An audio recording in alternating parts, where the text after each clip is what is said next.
Venkatesh advanced pain clinic, నొప్పి మాయం, surgery దూరం. For appointments 9155515563. ఎప్పుడొచ్చావని కాదు బుల్లెట్ దిగిందా, ఎంత ఖర్చు పెట్టామని కూడా కాదు బుల్లెట్ దిగిందా అంటే ఖచ్చితంగా యూనివర్సల్గా దిగిన బుల్లెట్ బలగం సినిమా. బలగం సినిమాకి ఫిల్మ్ఫేర్ అందుకుంటున్నప్పుడు మీ ఎమోషన్ అసలు ఊహించుకోలేం కదా. భయపడ్డాను, అంటే షివర్ అయిపోయాను. ఇట్స్ జెన్యూన్ 20 సంవత్సరాల వెయిటింగ్, దానికోసం అయిన ఖర్చు చాలా ఉంది. సో రెండిట్లో మరి ఏది ప్రిఫర్ చేస్తారు మీరు? ఏది యాక్టింగ్ అప్పుడు మీరు రాజా కదా, అనుభవించినారు తెలుస్తుంది. ఒక సినిమా తీసి అది హిట్ కొట్టినప్పుడు ఆ డైరెక్టర్ ఎందుకు అంత గడ్డాలు వేసుకుంటాడు. సో అది డైరెక్షన్ అనేది మీకు ట్రైనింగ్ లేదు, బ్యాక్గ్రౌండ్ లేదు. అంటే యూజువలీ నేను ఐఎమ్ ఫ్రమ్ థియేటర్ అని చెప్పుకుంటారు చాలా మంది. సినిమానే అండి, నేను cinema is your learning platform, అంతేనా? అండ్ నాకు ఏదైతే వచ్చిన గ్యాప్ ఉందో అదే ఇప్పుడు నా సక్సెస్కి లీడ్. ఎక్కడెక్కడి నుంచో అలా అలా అలా అలా డక్కాముక్కీలు తిన్నారు, వైభవం చూశారు, ఖాళీ టైంలో చూశారు, అన్నీ చూసుకుంటూ యువర్ హియర్ టుడే. చాలా అప్ అండ్ డౌన్ చూసాను, అప్ అండ్ డౌన్ చూసారు, చాలా చూసాను. అక్కడ మీ కళ్ళలోనే కనపడుతుంది. వేణుగాడు కాలు పెడితే లెగ్గు, వేణుగాడు కాలు పెడితే లెగ్ అని చాలా తెలిసిన వాళ్ళు కూడా సెంటిమెంట్కి భయపడే వేషాలు ఇవ్వకపోవచ్చు. 2-3 పెద్ద డైరెక్ట్గా ఆ పెద్ద డైరెక్టర్లు ఎవరో?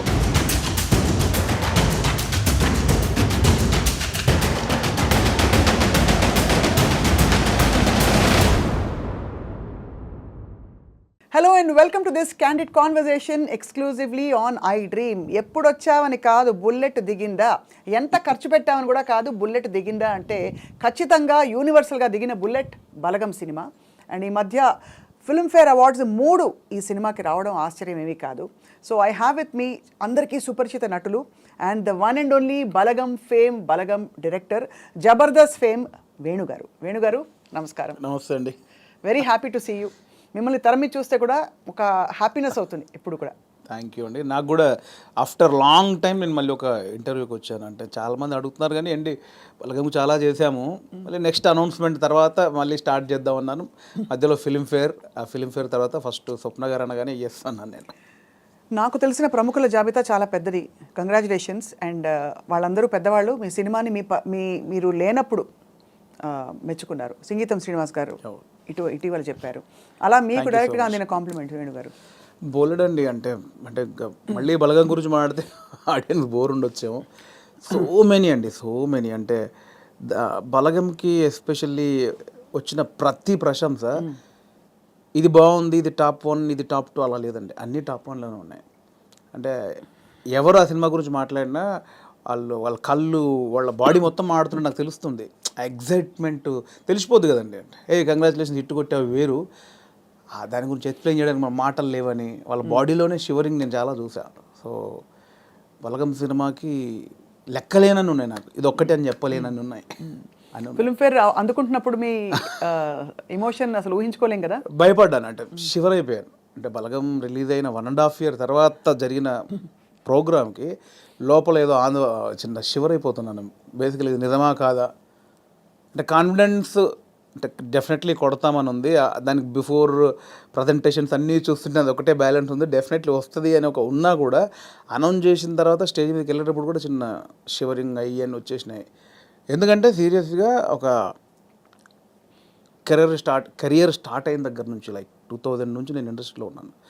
యాక్టర్ని 2003-4 ఆ టైంలో అయ్యాను. అవును. అప్పటి నుంచి ఒక పెద్ద స్టేజ్ మీద ఒక అవార్డు తీసుకోవాలి, అదే యాక్టర్గా, అప్పుడు యాక్టర్నే కాబట్టి యాక్టర్గా తీసుకోవాలని ఉంది. నా ఫస్ట్ మూవీకి సంతోషం అవార్డు నాకు ఇచ్చారండి. దాని తర్వాత మళ్ళీ 20 సంవత్సరాలు పట్టింది. 2023లో జై సినిమా అనేది యాక్టర్గా కమిట్ అయ్యాను. 24లో రిలీజ్ అయింది. 24లో మళ్ళీ 2004లో సినిమా రిలీజ్ అయితే 2024లో మళ్ళీ అప్పుడు అవార్డు తీసుకున్నాను, సంతోషం అవార్డు. మళ్ళీ 20 సంవత్సరాల తర్వాత మళ్ళీ తీసుకున్నాను. సో ఆ గ్యాప్లో ఎన్నో క్యారెక్టర్లు చేసి మనకు ఈ అవార్డు ఫంక్షన్లలో తీసుకోవాలి ఎన్ని కలలుగానే ఉంటాను. అందుకే ఆ రోజు స్టేజ్ మీద కూడా చెప్పేశాను, ఓపెన్గా చెప్పేశాను, ఎన్ని నిద్రలేని రాత్రులు, ఎన్ని సిగరెట్ డబ్బాలు, ఎన్ని మందు బాటిళ్ళు, ఎన్ని ఆశలు. అది ఎవరో కాదు, ఇట్స్ జెన్యూన్ 20 సంవత్సరాల వెయిటింగ్, దానికోసం అయిన ఖర్చు చాలా ఉంది. అందుకే ఆ స్టేజ్ మీద నాకు చెప్పాలనిపించింది. అది చెడు కావచ్చు, మంచి కావచ్చు, నేను ఎంత వేదన పడ్డాను అంటే నా అవార్డు కోసం కదా, ఒక సక్సెస్ ఏదో ఒకటి ప్రూవ్ చేసుకోవాలి, ఇండస్ట్రీ అంతా ఒక్కసారి నన్ను చూడాలి. దానికోసం రెగ్యులర్గా అంత ఆరోగ్యం పాడైపోయింది. అంటే అది ఆరోగ్యం పాడవడం అనరు, బట్ నా జెన్యున్ ఫీలింగ్ అది. అది ఎన్ని రాత్రులు, ఎన్ని డిస్కషన్లు, ఇవన్నీ జరిగాయి కాబట్టి అదంతా ఇంత సాలిడ్గా మళ్ళీ ఒక ఫిల్మ్ఫేర్లో ఒక ఇయర్కి బెస్ట్ డైరెక్టర్, బెస్ట్ మూవీ, అది టాప్ నాచ్ అవార్డ్స్ అవి. అందుకనే ఇప్పుడు ఇంకా మీ లీగ్ మారిపోయింది. ఇంకా వీళ్ళ వేణుగారు గుర్తుపడతారా లేదా అనుకున్నాం మీ అందరం. అదేం లేదండి, బలగం వేనే ఎప్పుడు కమెడియన్ వేనే. అంతేనా? ఇంక 20 సంవత్సరాలతో కూడా నన్ను కమెడియన్ వేన్గా చూడవచ్చు, నాకు అది ఇష్టం బాగా. కానీ మీకు చాలా స్ట్రాంగ్ ప్రెజెన్స్ అండి యాజ్ అన్ యాక్టర్, కమెడియన్ కూడా. ఆ తెర మీద కొద్దిసేపు వచ్చినా కూడా ఒక్కసారి అంటే కొంతమందికి ఆ లగ్జరీ ఉంటుంది. సో రెండిట్లో మరి ఏది ప్రిఫర్ చేస్తారు మీరు? ఏది యాక్టింగ్ అప్పుడు మీరు రాజా కదా. డెఫినెట్లీ డైరెక్టర్ అనేది ఒక చిన్న పాయింట్ ఎక్కడో తగులుద్ది కదండి. ఏ డైరెక్టర్ ఒక చిన్న పాయింట్ ఎక్కడో ఫ్రెండ్స్ చిట్చాట్లోనో లేదా నిద్రలోనో ఏదో డ్రైవింగ్ చేస్తున్నప్పుడు సంబంధం లేని టైంలో ఒక చిన్న ఫ్లాష్ అవుతుంది ఏదో, ఏ రైటర్కైనా ఇది బాగుందే అని. స్వప్న గారు ఉన్నారు నాకు పరిచయం. స్వప్న గారు నాకు పొద్దున ఇలా సరదాగా అనిపించింది, ఎలా ఉంది అంటే స్వప్న గారు ఒక రియాక్షన్ ఉంటుంది, ఏ భలే అని. ఆ ఒక్క చిన్న ఐడియాకి ఇంకొకటి సపోర్ట్. ఇది ఒక 10 మంది ఒక 100 మంది దగ్గరికి వెళ్ళేసరికి ఇది పాయింట్గా చేయొచ్చు. అక్కడ నుంచి పేపర్ ఒక కథ రెడీ అవుతూ ఉంటుంది. అక్కడ నుంచి ఒక ప్రొడక్షన్ దగ్గరికి వెళ్ళిన బడ్జెట్లు, గోల, ఇవన్నీ రైటింగ్, సాంగ్స్ ఇవన్నీ జరిగి స్క్రీన్ మీదకి వెళ్ళేసరికి ఒక రూపం వస్తూ ఉంటుంది. దాని తర్వాత మనకి ఎడిటింగ్లో ఒక ప్రాపర్, దాని తర్వాత ఆర్ఆర్, దాని తర్వాత మిక్సింగ్, అంటే ఎక్కడో ఒక చిన్న పాయింట్ కళ్ళ ముందు అలా రూపాంతరం చెంది. అంటే లైక్ బేబీ అండి, ఒక బేబీని కడుపులో పడ్డప్పటి నుంచి బయటకు వచ్చేదాకా తెలియదు. అవును, అంత ఉంటుందండి డైరెక్షన్. సో ఇది ఎప్పటికైనా ఇది గోల్డెన్. అంటే అనుభవించినట్టు తెలుస్తుంది. ఒక సినిమా తీసి అది హిట్ కొట్టినప్పుడు ఆ డైరెక్టర్ ఎందుకు అంత గడ్డాలు వేసుకుంటాడు, ఎందుకంత ఎగ్జైట్ అవుతాడంటే నాకు అనుభవించాక తెలిసింది దాని కష్టం. అంటే ఒక 5 years దాని వెనకాల నేను పడ్డ జర్నీ అంతా నాకు తెలుసు కాబట్టి. సో అది డైరెక్షన్ అనేది చాలా గొప్ప విషయం అండి. గొప్ప విషయం, ఒక గొప్ప ఫుల్ఫిల్మెంట్ మీకు. అంతే. అంటే కంప్లీట్ ఒక థాట్ దగ్గర నుంచి ఎండ్ వరకు మనమే చూస్తాం దాన్ని. అవును. అండ్ యాక్టింగ్ అనేది అది కూడా అంటే నా నెక్స్ట్ సినిమాలో ఒక మంచి సెటప్ ఉంటుంది దానికోసం. అది కూడా సూపర్ అండి. అది నేను రెండు ఏది అంటే నేను చెప్పలేను. ఇది ఫ్రెష్గా అనుభవిస్తున్నాయి. కానీ ఇప్పుడు మీరు ఇలా అవార్డ్ విన్నింగ్ డైరెక్టర్ అయిపోయారు కాబట్టి కొంచెం ఎక్స్క్యూజ్ మీ అన్నట్టు ఉంటానేమో అందరి మీతో. అదేం లేదు, నేను ఎప్పుడు దాన్ని నమ్మను. అలా ఎక్స్క్యూజ్ మీ అంటే నేను స్టేజ్ మీద మాటలు చెప్పనేమో. అంతేనా?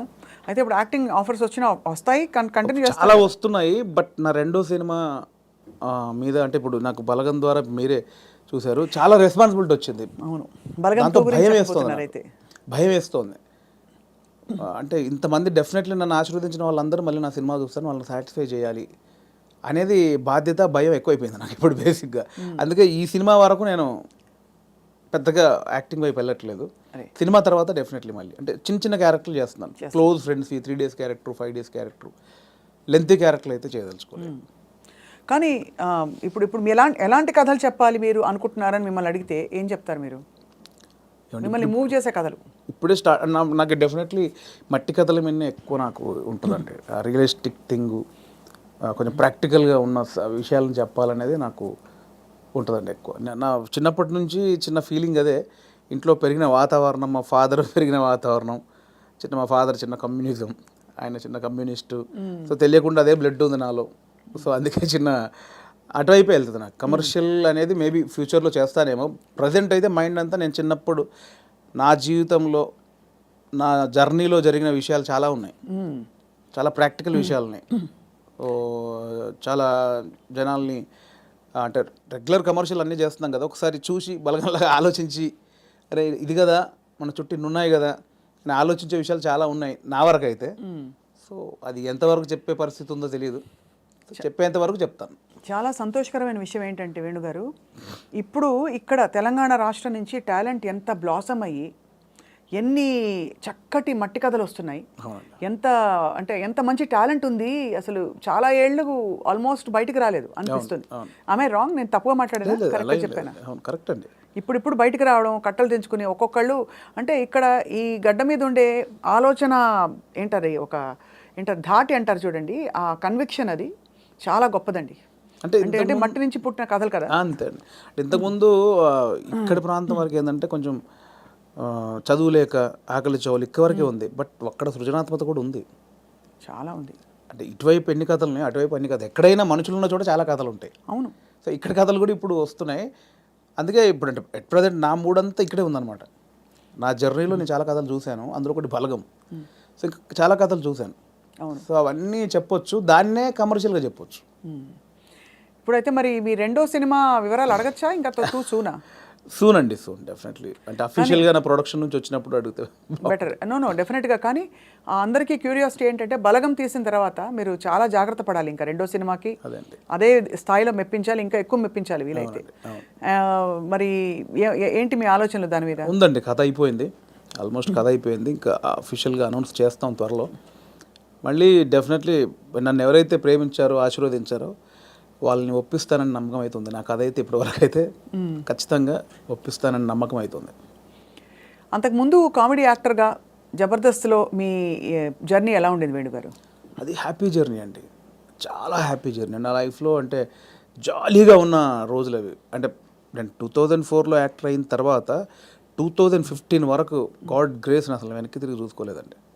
అంటే నేను డైలీ 4 షూటింగ్లు 5 షూటింగ్లు. అంటే ఈరోజు హైదరాబాద్లో ఉంటే సడన్గా మీరు వేణుగారు ఎక్కడున్నారంటే ఈరోజు ఇక్కడే ఉన్నానండి ఈవినింగ్ అంటాను. రేపు ఫోన్ చేసి దుబాయ్లో ఉన్నానండి. అదేంటి నేను ఈవినింగ్ హైదరాబాద్ అన్న, అంత బిజీగా ఉన్నాను నేను. అంత బిజీగా ఉన్నా డైలీ 3-4 షూటింగ్లు, ఈవెంట్స్ అని దుబాయ్లు, ఫారిన్ షెడ్యూల్స్, చాలా బిజీగా ఉండేవాడిని. ఐ థింక్ 4 నుంచి 15-16 వరకు నేను వెనక్కి తిరిగి చూసుకోలేదు. అంటే మా ఇంట్లో నెలకి ఒక వారం రోజులు తింటే హ్యాపీ, అంత బిజీగా ఉండేవాళ్ళు. పొద్దున ఎప్పుడైందో, సాయంత్రం ఎప్పుడైందో, నైట్ ఎప్పుడైందో తెలిసేది కాదు.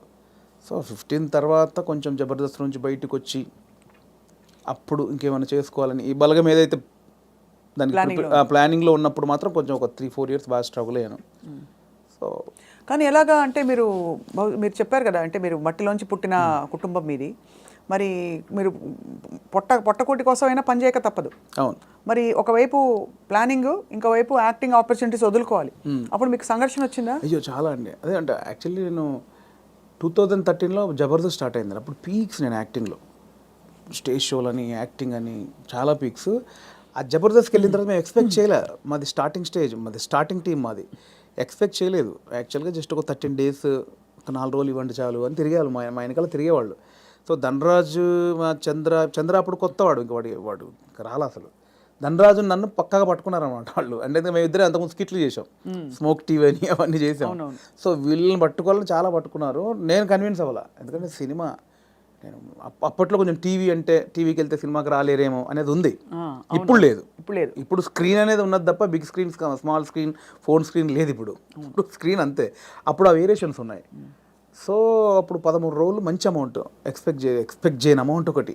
4 days కదా అని లైట్గా కమిట్ అయ్యాం. ఆ 4 daysలో 13 episodes మీకు తెలుసు. అది Jabardasth starting 18 rating.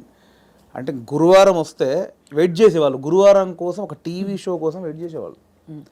So 13 days తర్వాత మళ్ళీ బతిలాడి ఇప్పుడు అనుకున్న అమౌంట్ కంటే డబుల్ పెంచారు. సరే అని మళ్ళీ 13 చేసాం, 27 episodes చేసాం. ఆ తర్వాత ఇంకా అది జబర్దస్త్ ఎట్లా అయిపోయిందంటే తెలుగు రాష్ట్రాల్లో గురువారం వస్తే ఏంటి అనేది. ఇప్పుడు స్కిట్లు రాయడం అది కూడా ఎలా జరిగేది? అది ఉండేది. సో అప్పుడు ఏంటంటే, అప్పుడు ఇంకా ఇది మీకు తెలియట్లేదండి, ఇది చాలా అద్భుతం, మీకు ఎంత అంటే అంత ఇస్తాం, మీరు కంటిన్యూ చేయండి అన్నారు. అప్పుడు నేను ఏంటంటే, నాకు సినిమా అనేది, నేను సినిమా కోసం వచ్చాను, ఇది చాలా బాగుంది, చాలా డబ్బులు ఇస్తున్నారు, ఇంటింటికి గడప గడప వెళ్ళాం, రీచ్ అయ్యాం, ఇంత డబ్బులు వస్తున్నాయి, అటు షోలు, రెమ్యునరేషన్ అన్నీ వస్తున్నాయి, కానీ నాకు సంబంధించింది పోతుంది. అవును, నేను సినిమా అనుకున్నాను, దీనికోసం రాలేదు, ఇటు పోతే నా సినిమాకు దూరం అయితే దీని నుంచి బయటకు వచ్చానండి. అబ్బా చాలా పెద్ద ఇదండి, మామూలుగా సెటిల్ అయిపోతాం మనం, పైసలు వస్తున్నాయి కదా ఎందుకు భయ నీకు, అందుకని బయటికి వెళ్ళాక 1.5 year తర్వాత ఇది రైజ్ అయిపోయింది. అంటే ఇంటర్నెట్ ఫ్రీ అయిపోయి ప్రతి ఒక్కరికి సెల్ ఫోన్ చేతిలోకి వచ్చేసి ఇది వైరల్ అయిపోయింది. అప్పుడు ఏమైంది, నేను జబర్దస్త్ కొన్ని చేశాను కాబట్టి సినిమాలో కొంచెం దూరం అయిపోయా, టీవీకి వెళ్ళడం వచ్చేసి. అవును అవును అవును, ఇది వచ్చేసిందని నేను దాన్ని పక్కన పెట్టేసి సినిమాకి వచ్చేసరికి ఇది పక్కకు పెట్టేశారు. అరే ఇలా అయింది ఏంటి అని కసిలో మళ్ళీ ఒక 1 year చేసాం. అవును, మీరు తిరిగి వచ్చినప్పుడు అయితే వెల్కమ్గా తీసుకున్నారు మిమ్మల్ని, తీసుకున్నారు. మళ్ళీ 1 year చేసిన తర్వాత అప్పుడు ఇంకా మైండ్లో డబ్బు అని మళ్ళీ ఇటు వెళ్ళినోని మళ్ళీ ఇటు వచ్చా, ఇక్కడ మళ్ళీ డబ్బు కోసం వచ్చా, బట్ లోపల మాత్రం ఇది కాదని నన్ను వేధిస్తుంది అనమాట. మళ్ళీ బయటకు వచ్చాను. ఆ మళ్ళీ బయటకు వచ్చిన తర్వాత 2015 మిడ్లో బయటకు వచ్చామండి.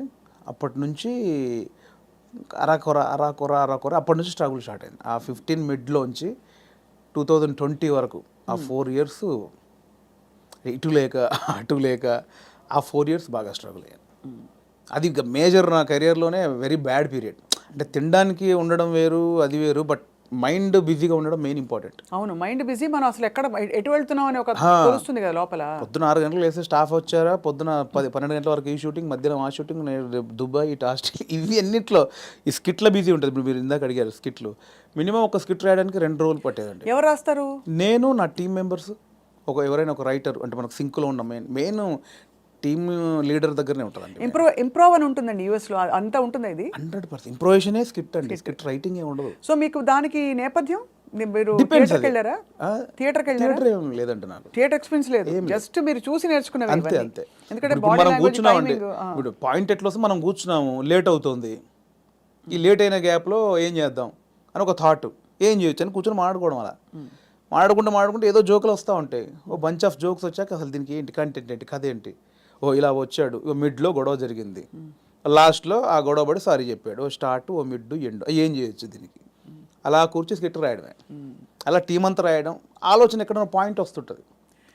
అది టైమింగ్ ఎడిటింగ్లో అసలు అంటే మా టైంలో అయితే ఎడిటింగ్ సెన్స్ లేకుండానే దింపేసేవాళ్ళం అండి. నింపేశారు. ఇప్పుడు ఎలా ఉందో నాకు తెలియదు. నా ధనరాజు కానీ, నేను కానీ, అప్పుడు రాఘవ్ గారు కానీ, చంద్ర కానీ, అంటే అప్పుడు ఇప్పుడంటే పాపం వాళ్ళు జబర్దస్త్ వాళ్ళకి ఇప్పుడు వాళ్ళకి ఏమైందంటే కొన్ని వేల పాయింట్లు టచ్ చేశారండి. అవును, ఎన్ని స్కిట్లు అయి ఉంటాయి, కొన్ని వేల స్కిట్లు అయి ఉంటాయి, వేల పాయింట్లు టచ్ చేశారు. ఇంకేం చేయాలో అర్థం కాక వాళ్ళకి. అవును. అప్పుడు మేము కొత్త కాబట్టి మాకు అన్ని కొత్తయే, ఆల్ పాయింట్స్. ఇప్పుడు అత్తా కోడళ్ళు ఓ 100 పాయింట్లు ఉంటాయి, అప్పుడు మాకు అవన్నీ కొత్త. ఇప్పుడు అత్తా కోడలు చేయమంటే ఏది చేసినా కూడా ఆల్రెడీ చేసినట్టే ఉంటుంది. సో అట్లా మాకు చాలా పాయింట్స్ దొరికేవి. ఇప్పుడు చంద్ర మొత్తం ఫ్యామిలీస్ మీదకి వెళ్ళిపోయాడు, నేను అన్నీ కొంచెం టిపికల్గా ఉండాలి, అరే నేను ఈ కొంచెం కొత్తగా ఏదో చేసేవాడిని, ధనరాజు ఇంకో, అట్లా ఎవరి కేటగిరీ వాళ్ళకు ఉండేది. సో అప్పుడు పోటాపోటీ బాగా చేసాము. సో ఆ 15 నుంచి బయటకు వచ్చాక అంత మంచి రెమ్యునరేషన్స్ కానీ, ఈవెంట్స్ కానీ, మీకు తెలుసు ఈవెంట్స్ ద్వారా మంచి ఆర్టిస్టులకు మంచి ఆదాయం ఉంటుంది, చాలా బాగుంటుంది. అదే కదా. సో అటు ఇటు మిస్ అయ్యి ఈ 15 నుంచి 20 వరకు నేను దాదాపు మీరు ఎక్స్పెక్ట్ చేయలేని అమౌంట్ మిస్ అయిపోయాను. సో ఆ లోపల అది ఉంటుంది, అది బాధ అనమాట, తిండికి బాధ కాదు. అనవసరంగా దాంట్లోంచి బయటకు వచ్చావు, ఇప్పుడు ఇంత పోయింది, ఇప్పుడు ఇది లేదు అది లేదు. ఇప్పుడు మన బతుకులకి నువ్వు వచ్చిన నేపథ్యానికి అది చాలా పెద్ద అమౌంట్.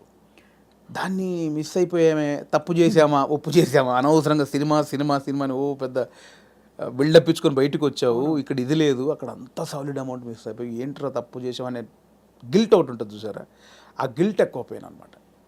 అవును, లక్షల సంపాదన వదులుకోవడం అంటే ఈజీ విషయం కాదు. అండ్ ఇప్పుడు పొద్దున్న లేవగానే ఇంకొకటి అండి, ఒక బిజీ పర్సన్ మీరు ఉన్నారు స్వప్న గారు అంటే, మీరు ఇంకా మిమ్మల్ని కట్టేసినా కూడా మీరు ఆగలేరు, ఎందుకంటే మనకి అంత ఉంది, అంత పని చేసేవాళ్ళు పొద్దున్న లేవగానే మనం ఏం పని లేదంటే ఎలా ఉంటుంది.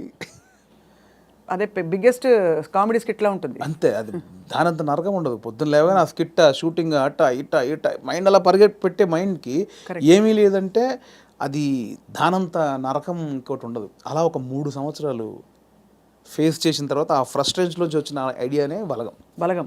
అంటే ఇన్ని రాసాము, నేను చాలా సినిమాలకు, అంటే చాలా సినిమాలు కాదండి, నా ఫ్రెండ్స్ డైరెక్ట్ చేస్తా ఉంటే వాళ్ళకు నేను సబ్జెక్ట్లో కూర్చునేవాడిని, కామెడీ ట్రాక్స్ రాసి ఇచ్చేవాడిని. అండ్ సినిమాలో మేము కామెడీ సినిమా షూటింగ్ చేస్తూ ఉంటే ఏదైనా మనం ఇంప్రూవ్ చేసిన పంచ్ ఉంటుంది, అది స్క్రీన్లో చూస్తే పేలింది అంటే నాకు ఆలోచించే ఉంది. ఇప్పుడు స్కిట్లు నేను ఆల్మోస్ట్ ఒక 100 స్కిట్లు రాసా, వర్కౌట్ అయినా చాలా, అంటే నా ఆలోచన నుంచి పుట్టినాయి కదా. సో నాకు నేను ఎందుకు చేసుకోకూడదు, అంటే ఇప్పుడు ఒక అవకాశం ఒకరు ఇస్తారు, డెఫినెట్లీ అందరు ఇస్తేనే ఇక్కడ దాకా వచ్చాను.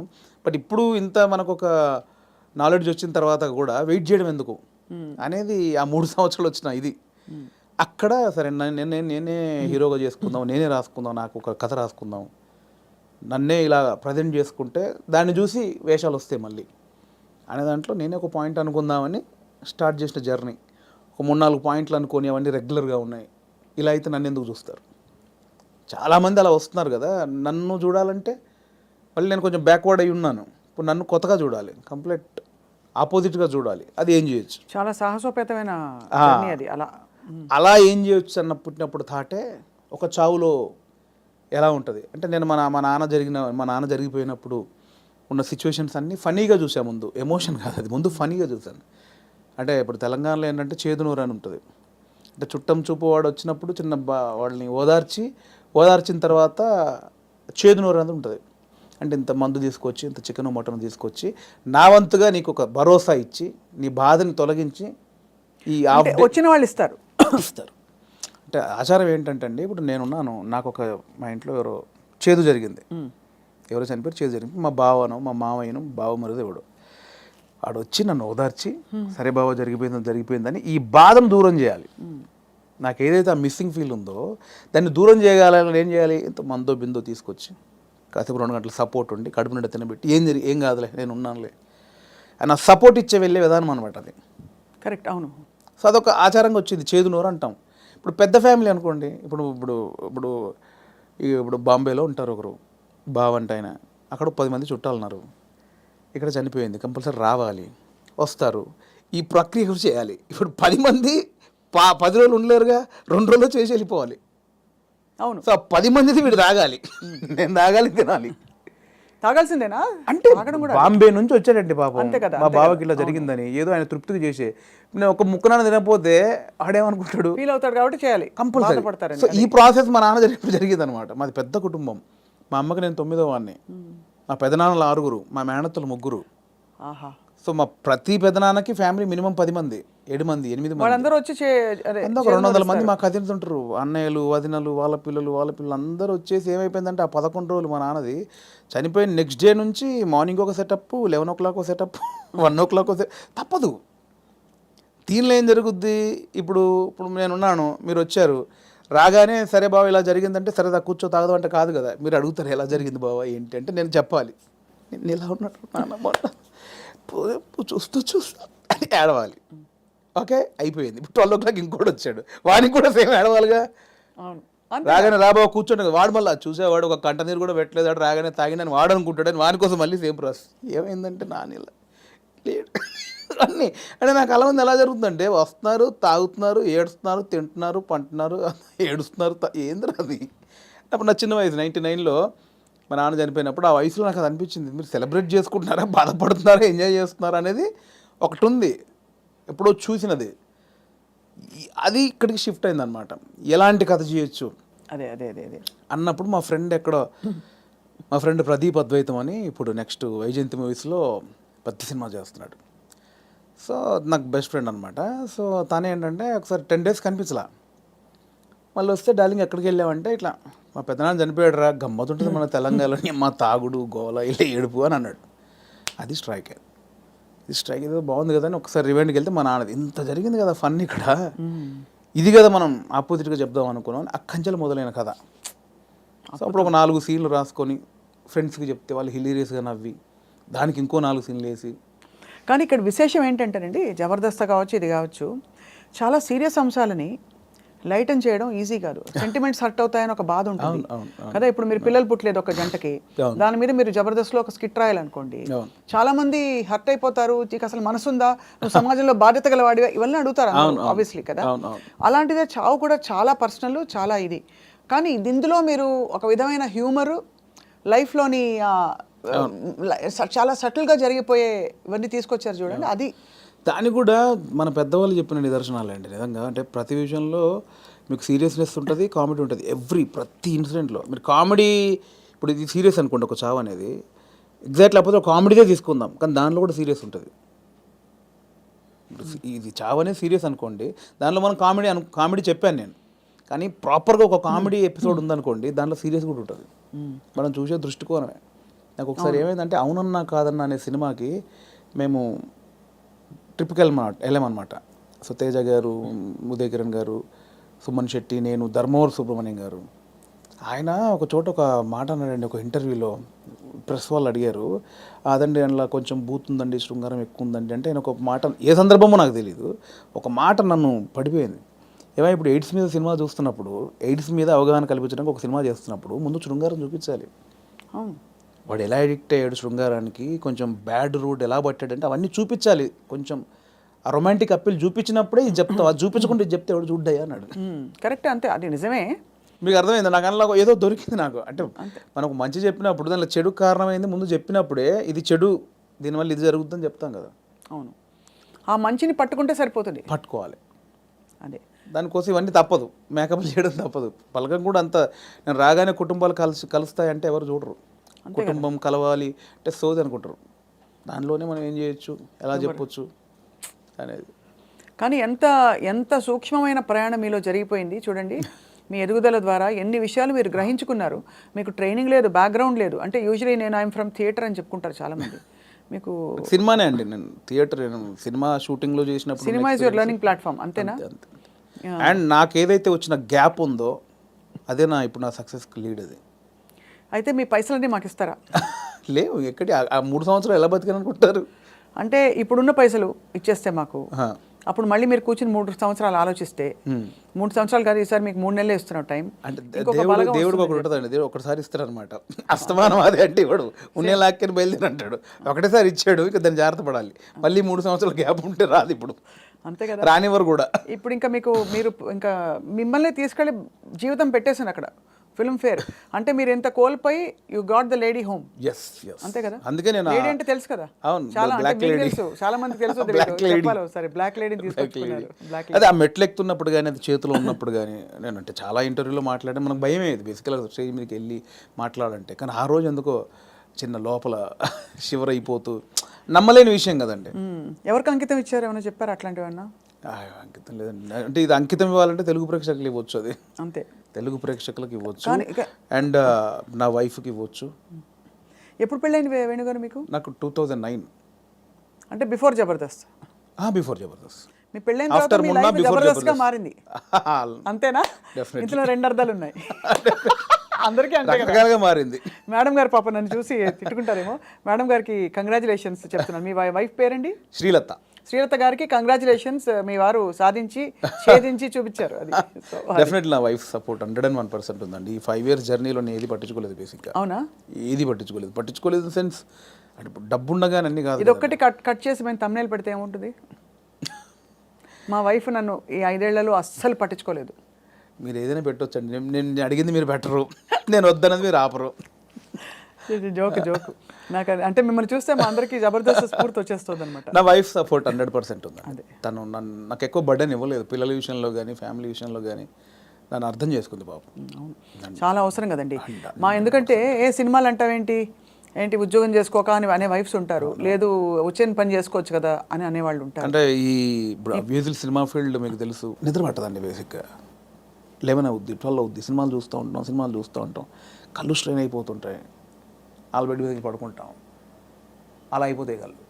అలా ఏదో మనకు పోలీసులు టార్చర్ చేస్తే అలా పెడతారు చూడండి, ఇప్పుడు పీపుల్స్ ఎన్కౌంటర్ సంథింగ్ సినిమాలో అలా పెడతారు, అలా అయిపోతాయండి. పట్టదు నిద్ర.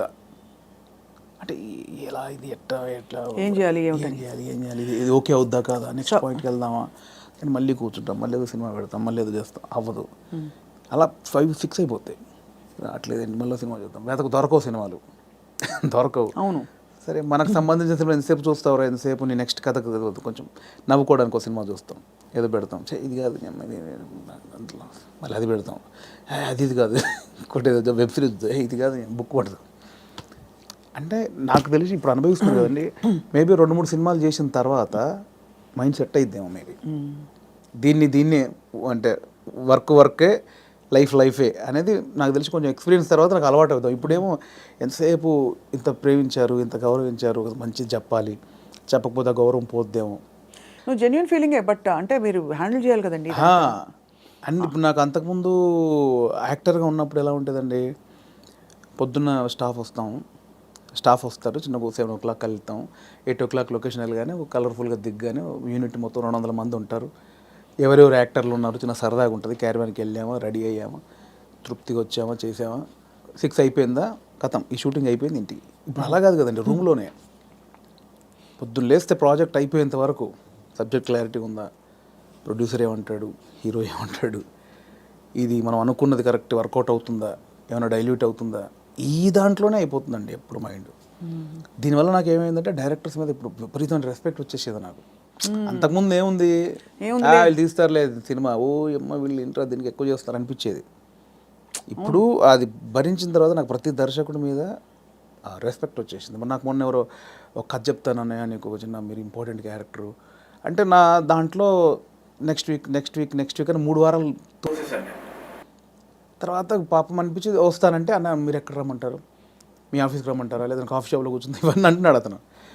మీ ఆఫీస్ ఎక్కడ ఉందో చెప్పిన వస్తా, వద్దన్నా మీరు అలా అంటారండి, సారీ అని ఇబ్బంది పెట్టి, అదేం లేదు తమ్ముడు, అంటే నేను మీ ఆఫీస్కి వస్తానా, లేదా కాఫీ షాప్లో కూర్చుందా, నీ ఆఫీస్ చెప్పు, నీ ఆఫీసు నీ టేబుల్ ముందు నీ చైర్ ముందే కూర్చొని వింటాను, నాకు ఎక్కడొద్దని చెప్పా. ఎక్కడో సందులో చిన్న సినిమా, అక్కడికి వెళ్ళి కథని వచ్చా. ఎందుకంటే నాకు ఆ రెస్పెక్ట్ వచ్చేసింది. అది చిన్న సినిమానే పెద్ద సినిమా అయినా పాపం వాడు ఎంతో టైం పెట్టి ఒక ప్రొడ్యూసర్ని ఒప్పించి ఆ టీంని సెట్ చేసుకొని ఆ ప్రాసెస్ ఉంటుంది చూసారా, అది అనుభవించాను కాబట్టి నాకు రెస్పెక్ట్ వచ్చేసింది. సీరియస్లీ మోసేవాడికే తెలుసు అంటారు కదండి కాబట్టి అవును ఖచ్చితంగా. అది నొప్పి నాకు ఆఫ్టర్ డైరెక్ట్ అయ్యాక తెలిసింది నాకు. What an amazing me journey. ఎన్ని విషయాలు బట్ చాలా చిన్న వయసులో మీరు ఛాలెంజెస్, నాన్నగారు 99లో అవునవును చనిపోయారు కదా. అవును. తర్వాత ఎలా మీ కుటుంబ బాధ్యతలు, మీరు చాలా ఎంతమంది అన్నదమ్ములు? నాకు కుటుంబ బాధ్యతలు నాకేం లేదు, ప్రాబ్లం ఏం లేదండి. యాక్చువల్గా నాన్న చనిపోయే వరకు అక్కల పెళ్ళిళ్ళని అయిపోయాయి. సో 2 అన్నలు ఉండేవాళ్ళు, చిన్న అన్నయ్య కూడా పెళ్ళి అయింది. నేను మా అమ్మ మార్కెట్లో కూరగాయల వ్యాపారం చేసేవాళ్ళం. సో నాకు బాధ్యతలు లేవు బేసిక్గా. కూరగాయల వ్యాపారం చేశారు, ఇంకా ఉందా లేదా? ఇప్పుడు లేదు, అమ్మతో లాస్ట్ అయిపోయింది. నాది లాస్ట్, నా తర్వాత అమ్మ కొన్ని రోజులు చేసిన తర్వాత. సో నాకు బాధ్యతలు లేవండి అసలు. అక్కడ ఒకటి టెన్షన్ లేకుండా ఉంది. బట్ నేను ఊర్లో ఉన్నప్పుడే డబ్బులు సంపాదించాను కూరగాయల వ్యాపారంలో. ఇండస్ట్రీకి వచ్చాక మాత్రం నేను ఇంటి దగ్గర డబ్బులు అడుక్కొని రాలా. నాకు చిన్నప్పటి నుంచి చేయి ఎవరిని అది లేదు. రెండోది ఒకరి కింద పని చేయడం కూడా ఇష్టం లేదు నాకు. అంటే ఊళ్ళో లోయర్ మిడిల్ క్లాస్లో జీతాలు ఉంటారు, బట్టల షాప్లో కానీ కిరాణా కొట్లో కానీ. నేను ఎప్పుడు అలా లేను. కూరగాయల వ్యాపారం ఏంటంటే నా ఓన్ బిజినెస్ అది. అవును, నా ఓన్. అది 50 రూపాయలు వచ్చినా, నేను రోజుకి 50 రూపాయలు సంపాదించినా, 100 రూపాయలు సంపాదించిన, నా ఓన్ బిజినెస్ అది. నేను ఒకరి కింద నేను జవాబుదారి కాదు నేను బేసిక్గా. అంటే ఏదన్నా నేను హాఫ్గా నాకు లీవ్ కావాలన్నా ఒకరిని అడిగి లీవ్ పెట్టుకునే అవసరం లేదు నాకు, నా ఓన్. సో అది అలవాటు అయిపోయింది. సో అక్కడి నుంచి ఆ డబ్బులు సంపాదించే ఇది వచ్చింది కాబట్టి హైదరాబాద్కి వచ్చాక ఇక్కడ స్టార్టింగ్ స్ట్రగుల్ పీరియడ్లో మనకు మెయింటెనెన్స్కి చాలా ప్రాబ్లమ్స్ ఉంటాయి. నేను ఇంటి దగ్గర అడుక్కోవడానికి నాకు మొహమాట అనమాట. మనమే సంపాదించాం, మనం అడిగేది ఏంటి అని.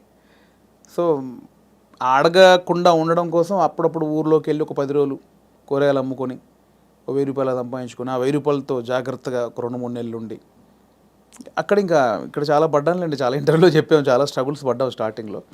కాకపోతే ఆ ఊర్లో కూరగాయల వ్యాపారం, అక్కడ అనుభవం, ఆ 10 మందిలో తిరగడం. నేను మార్షల్ ఆర్ట్స్ చేశాను. నేను స్టేట్ లెవెల్ 2 టైమ్ ఛాంపియన్. నాకు 96లో సుమన్ గారి చేతుల మీద ఛాంపియన్షిప్ అందుకున్నాను నేను. సో ఆ మెచ్యూర్డ్ అయితే ఉందండి మీ దగ్గర. బ్రౌన్ బెల్ట్ హోల్డర్ అప్పుడు షాओलिन కుంగ్ఫూలో. నాకు ఒక 60-70 స్టూడెంట్స్. కరీంనగర్లో 2nd ప్లేస్ కొట్టాను, కరీంనగర్లో 1st ప్లేస్ కొట్టాను. ఎన్ని రంగాలు మిమ్మల్ని పిలిచే చూడండి. కళ, క్రీడలు. అంటే కళకు అదే నాందండి కరాటే అనేది. అంటే ఊర్లో ఉన్న వాళ్ళకి ఇది కాదు మన లైఫ్. ఇట్లా నా ఫ్రెండ్స్ లాగా ఇక్కడే పవర్ లూమ్స్ నడుపుకుంటూ కూరగాయలు అమ్ముకుంటూ ఇలా కాదు, ఏదో ఉంది అని. ఆ ఉన్న దాంట్లో చేయగలిగింది ఏంటి, ఏదో కరాటే నేర్పుతున్నారని అక్కడికి వెళ్తే అక్కడ టోర్నమెంట్లు, వేరే ప్రపంచం చూశాను నేను అక్కడ. అవును, చూసి దాంట్లో ఫ్యూచర్ లేదనిపించింది. అంటే ఫినాన్షియల్గా కానీ పేరు ప్రఖ్యాతులుగా కానీ దాంట్లో కొంచెం లేదు. నెక్స్ట్ ఏంటి, అక్కడ ఉన్నప్పుడు మన కూరగాయల మార్కెట్లో ఉన్నప్పుడు నేను మాట్లాడే మాటలు విని, నేను వేసే జోకులు కానీ పంచులు కానీ విని అందరు నన్ను బాబు మోహన్ బామ్మర్ది అనేవాళ్ళు. సో అక్కడ చాలామంది సినిమా యాక్టర్ తెలియకుండా ఒకటి నాటు పడిపోయింది. స్కూల్లో మనం మాటలకి, అంటే నేను కామెడీ చేస్తాను వాళ్ళకి తెలుసు, నాకు తెలియదు అది కామెడీని. మీరేంటి డైలాగులు, స్కిట్లు చూసి చేసేవారే, సీన్స్ చూసి చేసేవారా? అలా కాదండి, అలా కాదు. స్కిట్లు ఎట్లా అసలు? ఫస్ట్ స్కిట్ ఎప్పుడే సార్ చెప్పండి మీరు? అఫీషియల్ స్కిట్ అంటే official skit either on stage or on TV. Official skit 90 అంటే స్కూల్లోనే. స్కూల్ కాదండి, స్కూల్లో అసలు చాలా సిగ్గు నాకు. ఓ, అంటే బ్యాక్ బెంచ్ అనమాట. బ్యాక్ బెంచ్లో తోపునే, చాలా సిగ్గు నాకు స్కూల్లో. అది రాగా ఇండస్ట్రీకి వచ్చాక వచ్చింది అది. స్కూల్లో చాలా సిగ్గు అండి. స్కూల్లో యాక్టివ్గా ఉండి పాటలు పాడి అదేం లేదు. ఆ టైప్ కాదు. బ్యాక్ బెంచ్లో మనం కూర్చున్నామంటే ఒరిజినల్ స్టేజ్ ముందు ఎంతమంది ఉంటారో దానికి డబుల్ ఉంటారు. అక్కడ సూపర్ స్టార్ని. కానీ చిన్న మైక్ అంటే శివరు, ఆ భయాలు నాకు ఇండస్ట్రీకి వచ్చాక పోయింది అది. సో అలా అయితే ఆ లెక్కన ఫస్ట్ స్కిట్ ఎప్పుడు వేశారు? నేను 10th ఫస్ట్ మైక్ బట్టి చిన్న అఫీషియల్గా వచ్చిన పర్ఫార్మెన్స్ లాంటిది. అంటే మా 10th క్లాస్లో మీకు ట్యూషన్కి వెళ్తాను చూసారా, గవర్నమెంట్ స్కూల్లో చదివే పిల్లలు. అవును, మ్యాథమెటిక్స్, సైన్స్, ఇంగ్లీష్కి ట్యూషన్కి వెళ్తారు. సో ఆ ట్యూషన్కి వెళ్ళే ప్రాసెస్లో ఆ స్కూల్లో పాట పాడాను నేను. నాకు 2nd ప్లేస్ వచ్చింది, మా ఇంకో అమ్మాయికి 1st ప్లేస్ వచ్చింది. అది నా ఫస్ట్ యాక్చువల్గా ఒక యాక్టర్గానో కళాకారుడిగా అది 10thలో. అది మా టీచర్స్, మా ఫ్రెండ్స్ ఇంకా నాతో అలిగి, అంటే నువ్వు ఎన్ని చాటుగా చేస్తావు, అన్ని అద్భుతాలు చేస్తావు, అక్కడెక్కడ మూలకి ఎవడు చూడకుండా చెట్ల కింద పుట్ల కింద అది జైరా అని వాళ్ళందరూ నన్ను ఒత్తిడి చేస్తే చాలా సిగ్గుతో అది పాడా. అది ఫస్ట్.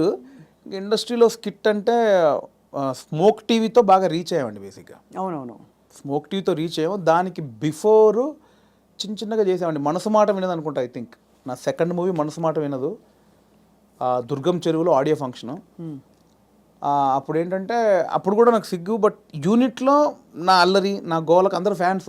ఓ స్లోగా అలాగా యూనిట్లో ఇప్పుడు డైరెక్షన్ డిపార్ట్మెంట్ తోటి కానీ నాకు మార్తాండ్ శంకర్ గారు, అవునవును, ఆయన నాకు ఆదిత్య గారి దగ్గర ఆయన కో డైరెక్టరు, బాగా నాకు ఇంకా క్లోజ్ అనమాట అన్నయ్య. ఆయనతో నేను ఎంటర్టైన్మెంటు అది అలా బిహైండ్ ద స్క్రీనే, ఇందాక బ్యాక్ స్టేజ్ అన్నది అలా కెమెరామెన్ కానీ డైరెక్టర్ కానీ ఆదిత్య గారు కానీ శంకర్ అన్న కానీ ఇంకా వేణుగాడు ఉన్నాడంటే రచ్చ, అందులో వేణుగాడు రెండు అంతే. ఇంకా ఆ నైట్ చచ్చిపోవాల్సింది ఒక్కొక్కటి నవ్వి అలా ఉండేది. సో అక్కడ నుంచి మీకు కాన్ఫిడెన్స్ వచ్చింది? రాలే, ఇంకా అక్కడ కూడా రాలేదు. అలా అందరికి నోన్, లైట్ మెన్స్తో సహా డిపార్ట్మెంట్ అందరికి నోను. దుర్గం చెరువులో ఆడియో ఫంక్షన్ జరుగుతుందండి మనసు మాట విందు. అప్పుడు నవదీప్ చెన్నైలో షూటింగ్ చేస్తున్నాడు. సో 8 o'clock ఇక్కడ ఈవెంట్ జరగాలి. సో 7కి స్టార్ట్ చేసాము. నవదీప్ ఆందవే అంటున్నాడు. ఆ డ్యాన్స్ పోటీలు జరిగే, డ్యాన్స్ చేస్తారు కదా వాళ్ళు ఈవెంట్లో ఆడియో ఫంక్షన్లో. డ్యాన్స్ అయిపోయింది, 4-5 పాటలు పాడారు. అక్కడ నవదీప్కి గంట లేట్ అయింది ఫ్లైట్. సో మీడియా అంతా వెయిట్ చేస్తున్నారు, హీరో రాలా. ఎలా అన్నీ ఫుల్ఫిల్ చేశారు, అన్ని స్పీచ్లు అయిపోయినాయి. ఇంకా ఒక అరగంట పడుతుంది ఆందవే అంటే టక్మని నాతో పాటు వెంకీ ఉన్నాడు, పొట్టే వెంకీ. వాడు కొంచెం యాక్టివ్, వాడికి స్టేజ్ యాక్టివ్, నాది బ్యాక్ బెంచ్ యాక్టివ్ అంటే వాడు స్టేజ్ మీద యాక్టివ్. వాడు ఏంటంటే కాన్ఫిడెంట్గా అందులో ఉన్నది ఇంత అయిన టాపిక్ కాన్ఫిడెంట్గా చెప్తాడు. నా దగ్గర ఇంత ఉంటుంది, కాన్ఫిడెంట్ ఉంటుంది, ఇంత చెప్తే అనమాట. వాడు ఎక్కేసాడు, వాడు ఎక్కువ 15 నిమిషాలు ఊపేసాడు. ఇంకా నవదీప్ ఇంకొక 20 నిమిషాలు సబ్జెక్ట్ కొంచెం, కానీ దాన్ని కాన్ఫిడెన్స్ లెవెల్ ఎక్కువ తనకి, అంటే ఇంతున్నదాన్ని ఇంత కాన్ఫిడెంట్గా చెప్పగలడు. సో వాడు 20 minutes చేశాడు, ఇంకా నవదీప్ 20 నిమిషాలు రావాలి. ఎలా అన్నప్పుడు నాకు తెలియకుండా అనౌన్స్ చేశారు, ఇప్పుడు వేణు మిమ్మల్ని 20 నిమిషాలు ఎంటర్టైన్ చేస్తాడని. వాళ్ళు అనౌన్స్ చేయగానే మా యూనిట్ వాళ్ళు ఉంటారు కదా, ఓ అని ఒక స్టార్కి ఎట్లా అప్లాజ్ వస్తుందో అలా అరిచేశారు. అట్లా మొదలైంది. ఎవర్రా మీరు అడిగింది, నాకు షివరు, ఎవర్రా నన్నలా వీళ్ళు ఈ అప్లాజ్ వచ్చేసరికి కూర్చున్న వాళ్ళకి ఎలా ఉంటుంది, బోయిడోడ తోపు వస్తున్నాడని అనౌన్స్ చేశారు. రావే అంటే నేను ఎక్కడో చీకట్లో కూర్చొని నన్ను పిలిచాను నేను ఎక్కకి స్టేజ్ అంటే దేనికి ఎక్కాలి ఎక్కువ అన్నారు. ఇంకా అది ఫస్ట్ నాది పర్ఫార్మెన్స్ యాక్చువల్గా. అలా షివర్ అవుతూ చేయి ఎంత నవ్విస్తావు కదా చేయంటే, బ్యాక్ స్టేజ్ నవ్విచ్చేది వేరు, ఆ టాపిక్లు వేరు, ఆ సబ్జెక్టులు వేరు. స్టేజ్ మీద ఎలా అని ఇంకా తక్కువ చేసి మనకి ఆడిషన్లో యాక్టర్గా ఆడిషన్ చేసేటప్పుడు చేసిన కొన్ని ఐటమ్స్, కొన్ని జోకుల్ని అలా ఒక్కొక్కటి చేస్తూ ఉంటే అప్లాజు, దాంతో ఒక 25 నిమిషాలు 30 నిమిషాలు సోలోగా ఎంటర్టైన్ చేశాను. ఈ లోపు నవదీప్ వచ్చాడు. అది ఫస్ట్ పర్ఫార్మెన్స్ ఇండస్ట్రీలో. సో అలా మీకు కాన్ఫిడెన్స్ వచ్చి చూడండి ఎక్కడి నుంచి మీరు ఎక్కడికి వచ్చేసరి వాళ్ళ ఫిల్మ్ఫేర్ అవార్డు అందుకుని. అవునండి, ఒక అద్భుతమైన జర్నీలో. ఇప్పుడు నెక్స్ట్ ఏంటని ఇంకా ప్లాన్ చేస్తున్నారు మైండ్? ఎవరు చేశారు ఇదంతా అంటారు? దేవుడా, మీరేనా? మీ రాత మీరే రాసుకున్నారా? దేవుడు రాశాడు? దేవుడు నమ్ముతారా? డెఫినెట్లీ నమ్ముతానండి, గుడ్డిగా నమ్ముతాను. అంటే గాలిలో దీపం పెట్టి దేవుడా అయితే అన్ను, దేవుడు అంటే నమ్ముతాను. అంటే మీరు చేస్తూ దేవుడా అంటారు. అంతే. నాకు ఇప్పుడు ఒక చిన్న సపోర్ట్ ఉందని ఫీల్. నేను హనుమాన్ భక్తుడు, నేను సో ఆయన ఉన్నాడని ఒక నమ్మకం ఉంటుంది. సో అలాగే ఆయన ఉన్నాడని ఏం చేయకుండా కూర్చోను, ఏం చేసినా ఆయన ఉన్నాడు, చూసుకుంటాడు. స్ట్రాంగ్ వెళ్ళొచ్చు, మావాడు ఉన్నాడు కదా. ఇప్పుడే నాకు హనుమంతుడు వారు చెవిలో చెప్పారండి, బలగం 2లో నేనే కదా. డెఫినెట్లీ ఆ సబ్జెక్ట్ ఎవరు కోరుకుంటే వాళ్ళే ఉంటారు. డెడికేషన్ పెట్టారన్నమాట. లేదండి, అంతే. ఆ సబ్జెక్ట్లో స్వప్న గారు అవసరం ఉందనుకుంటే మీరు ఎక్కడున్నా మీ దగ్గరకు వచ్చి అది వచ్చి అలా అంతే. నో, బట్ యాక్చువల్లీ సీరియస్గా ఎంత ప్రౌడ్ ఫీల్ అవ్వాలండి మీరు. అంటే మీరు జస్ట్ మీ అడుగులు మీరు వెతుక్కుంటూ ఎక్కడెక్కడి నుంచో అలా డక్కాముక్కీలు తిన్నారు, వైభవం చూశారు, ఖాళీ టైంలో చూశారు, అన్నీ చూసుకుంటూ యు ఆర్ హియర్ టుడే. చాలా అప్ అండ్ డౌన్ చూశాను, చాలా చూసాను. అక్కడ మీ కళ్ళలోనే కనపడుతుంది. అంటే నేను 200 సినిమాలు చేశానండి, ఆల్మోస్ట్ 220 సినిమాలు చేశాను యాక్టర్గా. కమర్షియల్ హిట్లు నాకు రాలేదు. అంటే సాలిడ్ క్యారెక్టర్ చేసిన సినిమానేమో ఫ్లాప్ అవ్వడం, ఏదో ఒక చిన్న అరసీన్ ఉన్నది బ్లాక్ బస్టర్ హిట్ అవ్వడం. సినిమాల్లో ఒక సక్సెస్ఫుల్ సినిమాలో ఒక మంచి క్యారెక్టర్ పడితే తెలియకుండా సినిమాలు వచ్చేస్తాయి. నేను మంచి క్యారెక్టర్లు చేసిన ఏవి వర్కౌట్ అవ్వాలి. సో యాక్టర్గా వేణుకు చాలా మంచి టైమింగ్ ఉందని రాజమౌళి గారి దగ్గర నుంచి, సుకుమార్ గారి దగ్గర నుంచి, పెద్ద వాళ్ళందరూ, త్రివిక్రమ్ గారు, వినాయక్ గారు, పూరి జగన్నాథ్ గారు, మా గురువు గారు తేజ గారు, అందరూ. కానీ ఒక కమర్షియల్ బ్రేక్ పడినప్పుడు వాళ్ళు ఎవరేం చేయగలిగారు? ఇప్పుడు నేను బలగం సినిమా చేశాను, నాకు తెలిసిన యాక్టర్లు ఎవరిని పెట్టుకోలేకపోయా. ఎందుకంటే ఆ సినిమా ఎవరిని కోరుకుంటుందో వారినే తీసుకుంటారు. ఎవరైనా అంతే కదండి, అటు బాగా చేస్తున్నాడని అందరూ తీసుకొని పెట్టుకుంటే అవ్వదు, ఇది బిజినెస్. నేనే పెట్టుకోలేకపోయాను కదా. సో అది రాలేదనే వేదన చాలా ఉండేదండి నాకు. అంటే నా బిఫోర్ వచ్చిన వాళ్ళందరూ సూపర్ స్టార్లు ఎదిగిపోతున్నారు, మనకు ఒక కమర్షియల్ హిట్ లేని కారణంగా, అన్నీ చేయగలిగి హిట్ లేని కారణంగా వెనకబడిపోయామనే ఒక ఆవేదన ఒకటి ఉంటుంది. అది చాలా పెయిన్ఫుల్. ఆ మధ్యలో వేణుగాడు లెగ్గు అని ఒక ఆ టైంలో అంటే చాలా సినిమాలు మంచి క్యారెక్టర్లు పోయేసరికి తెలియకుండా ఎవడో అని వేణుగాడు కాలు పెడితే లెగ్గు, వేణుగాడు కాలు పెడితే లెగ్ అని చాలా తెలిసిన వాళ్ళు కూడా సెంటిమెంట్కి భయపడి వేషాలు ఇవ్వకపోవడం, దేవా చూసారా, ఇలా చాలా పెయిన్ఫుల్ జర్నీలు జరిగాయి. ఎంత దారుణం అండి అసలు మాట అంటాం. బాధేస్తుంది కదా, డబ్బులు చాలా పెద్ద 2-3 పెద్ద డైరెక్టర్తో డైరెక్ట్గా కొంచెం విభేదించాను కూడా, అట్లా చాలా జరిగాయి. సో నేను కాదు కదా ఇప్పుడు మొన్న ఇప్పుడు టిల్లు అంటారు నన్ను, నేను నిలబడ్డాను కదా, అంతే కదా, నా ట్రాక్ తప్పు చేయలేదు కదా, ఇంకోటి నాకు ఎందుకు వేస్తారు అట్లా. అదొక చాలా పెయిన్ఫుల్ ఉండేది. ఆ పెద్ద డైరెక్టర్లు ఎవరో లేండి, అందరూ సహకరించిన వాళ్ళు అందరి నిమిత్తం మాత్రమే అండి. ఇక్కడ నేను ఇక్కడ దాకా వచ్చిన తర్వాత నేను ఎవరిని అంటే ఇప్పుడు అర్థమవుతుంది మీకు దేని వెనకాల ఏ రీజన్ ఉందని ఇప్పుడు అర్థం చేస్తారు. మీరు డైరెక్టర్ అయ్యారు కాబట్టి నేను చెప్పాను కదా, ఇప్పుడు నా సినిమాకి నా చిత్రం శ్రీను దగ్గర నేను 1.5 year టచ్ బాయ్గా పనిచేశాను, చాలామందికి తెలుసు. అతనికి నేను వేషం ఇవ్వలేకపోయాను. మా తాగబోతు రమేష్ ఇప్పుడు నాతో మాట్లాడడానికి ఇప్పటికి కోపమానికి రచ్చరవి క్యారెక్టర్ నేను చేయలేనని ఇప్పటికీ నా మీద కోపం 100 సార్లు తిట్టుంటాడు. నేనంటే ఇప్పుడు నన్ను గొంతు పిసికి చంపేస్తాడు వాడు, రచ్చరవి క్యారెక్టర్ నేను చేయలేనా, నాకు తెలంగాణ రాదా అని. కానీ నాకు అదే డైరెక్టర్గా నాకు ఆ క్యారెక్టర్లో రవే కనిపించాడు, రమేష్ కనిపించలే. ఇక్కడ టాలెంట్ బేరీజ్ వేయడం కాదు, నాకు వాడైతే సెట్ అవుతుంది అనిపిస్తోంది. అట్లా నా దగ్గర ఎంతున్నా కూడా పెద్ద డైరెక్టర్లు అందరూ నాకు వేషం ఇవ్వలేదంటే ఆ సినిమాకు వాళ్ళకి 100 బాధలు ఉంటాయి నాకు ఇప్పుడు తెలిసి వచ్చింది. అంతకుముందు తిట్టుకొని ఉన్నాను, బట్ ఇప్పుడు నాకు తెలిసి వచ్చింది ఏ సినిమాకి ఆ సినిమా బాధలు ఉంటాయి. సో అంతకుముందు తిట్టుకున్న దర్శకులందరూ నేను మనస్ఫూర్తిగా సారీ చెప్పుకున్నా ఎప్పుడో, ఇప్పుడు అంతే ఇందువల్ల మీరు మాకు ఇవ్వలేదా అని. ఎందుకంటే ఇప్పుడు నాకు తెలుస్తుంది కదండి, ఇప్పుడు నన్ను వచ్చి నాకు ఎందుకు రమేష్ నేను సమాధానం చెప్పలేకపోతున్నాను ఇప్పుడు, అంతేగా, అంతే తెలిసి వచ్చింది. మీరు అన్నది కరెక్ట్, మీకు తెలిసి వచ్చిందంటే అర్థమైంది ఇప్పుడు. సో బట్ డెఫినెట్గా మీరు ఐ థింక్ మీరు మంచి సినిమాలు మంచి కథలు చెప్తారని అందరికీ కాన్ఫిడెన్స్ వచ్చేసింది.